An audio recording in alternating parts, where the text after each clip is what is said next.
सलाह रे चिकनो सेट जाय छी।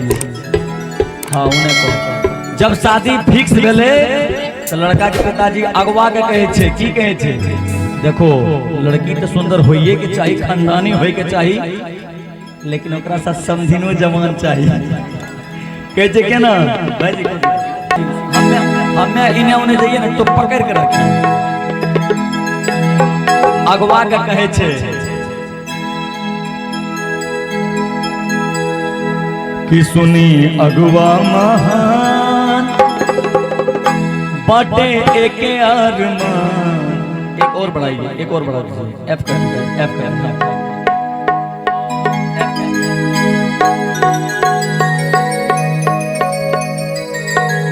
समझनिया जवान चाहिए,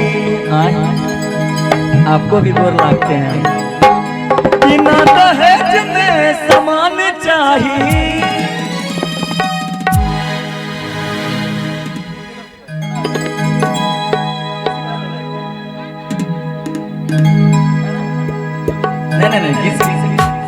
नहीं, बहुत अच्छी कलाकार है। अच्छा आप बैंड पार्टी में है ना, बैंड पार्टी में है, आइए यहाँ परफॉर्म दोनों आदमी मिलकर करता, आइए क्या बात, आइए ना, अरे आइए ना, तब भोजपुरी गाना गा देगा आप, आइएगा। अरे आप मेरा लाइफ का शुरुआत तो बैंड पार्टी से ही हुआ है सर, मेरा जीवन का शुरुआत। वाह, एक बार ताली बजाइए ना भैया, दोनों आदमी मिलकर डांस करेंगे भैया। अरे हो गया हो गया हो गया, अरे हो गया, प्रणाम और कैल हो कर कोई दिक्कत नहीं चना, गोर और कैल हो रहा कल बिन सराम जाएगा।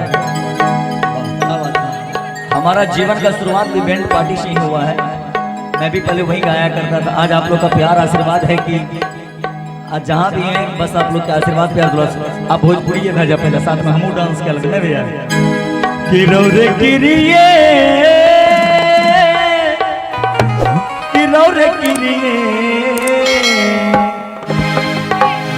ए राजा कहियो माहुर खा के मर जाई,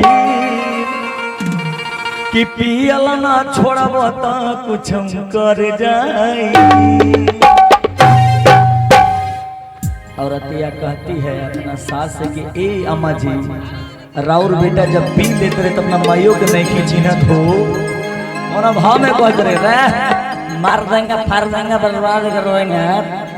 बिहार में दारू बंद है लेकिन मिलता हर जगह है। उसका पति पियक्कर मिल जाता है भैया। कह दरी कि हम रुक लगही सुतालिए,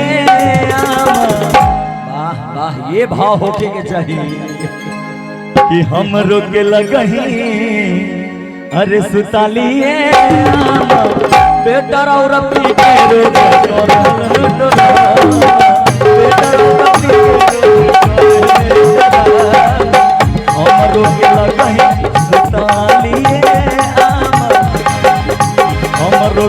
कहीं सुतालिए। अब देखिए ठुमका मारना है भोजपुरी में, कभी कभी हम मार लेते हैं कि बेटा और पी के रोज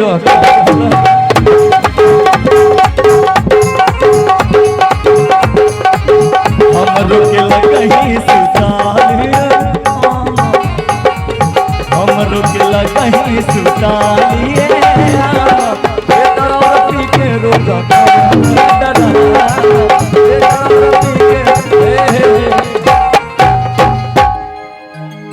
माहौले चेंज रह गए।